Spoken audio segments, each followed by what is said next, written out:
If you're a die-hard Final Fantasy Tactics fan like me, then you've been patiently hoping for a sequel since 2008's Advance 2 on the DS. While not exactly what we wanted, 12 years later we now have a spiritual sequel in War of the Visions, Final Fantasy Brave Exvius. It retains plenty of the hallmarks that made the original a strategy RPG masterpiece, but a bevy of grindy mobile game mechanics bogged down what could have been something truly special.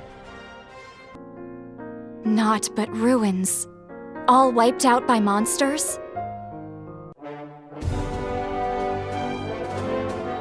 In War of the Visions, you take up arms as Mont, the Prince of Leonis.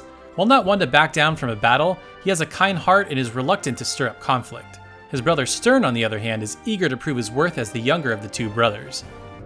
Why does father doubt me so? I'll never be more than the second-born prince.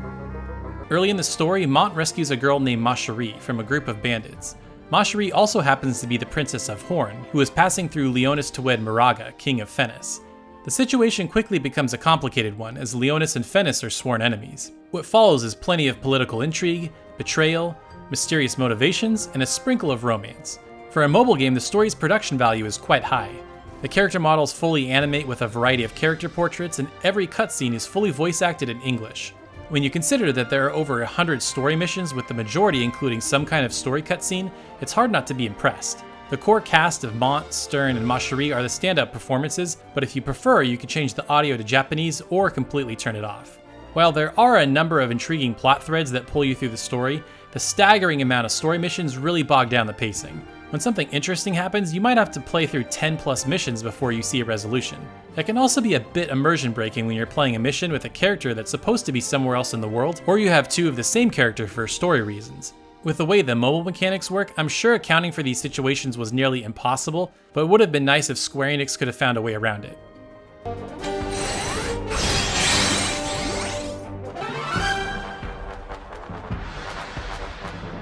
In a lot of ways, War of the Vision takes its core gameplay straight from Final Fantasy Tactics. You begin each battle by deploying your troops how you want on predetermined spots on the battlefield, then battle your opponents in a grid-based map through turn-based combat.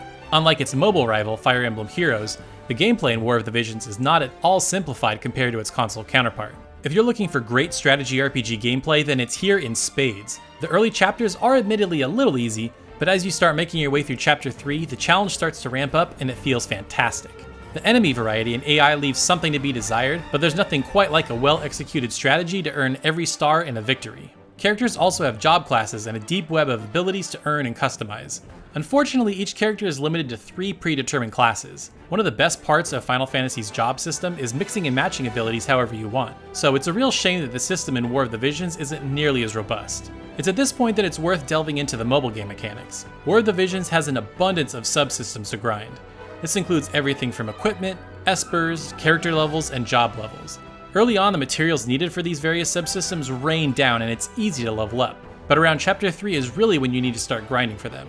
Like in other gacha-style games, you'll need to buy rolls to gain party members. Again, you get plenty of Visoire, War of the Vision's premium currency, in the early game, so you'll have ample opportunities to buy rolls and get ultra-rare characters. I'm not sure if I got lucky with my rolls or not, but I'm really satisfied with my team I have. My Ice Mage Medina absolutely decimates groups of enemies, and my Gunner Frederica is one of the best range characters in the game. Ultimately, whether you enjoy playing War of the Visions or not will largely depend on your tolerance for mobile game grinding. The battles are really fun, and you can likely get through the game's 5-chapter story without spending a dime. However, the temptation to grind for job levels and roll for that one elusive character will more than likely be hard to ignore.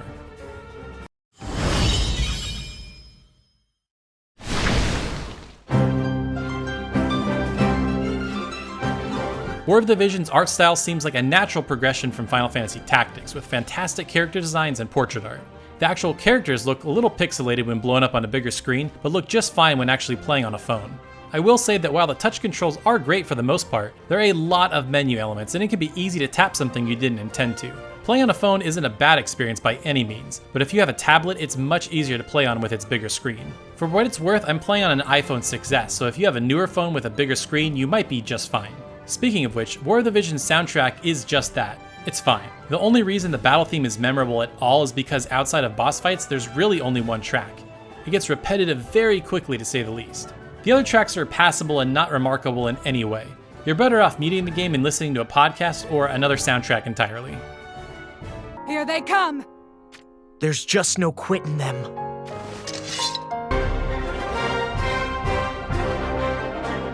I'm really torn on how to feel with War of the Visions. On one hand, it has great strategy RPG gameplay and some amazing character designs, but on the other, it's bogged down by a heap of mobile game mechanics that are ultimately there to get you to spend money. In my 20 or so hours playing, I couldn't shake this thought of what could have been.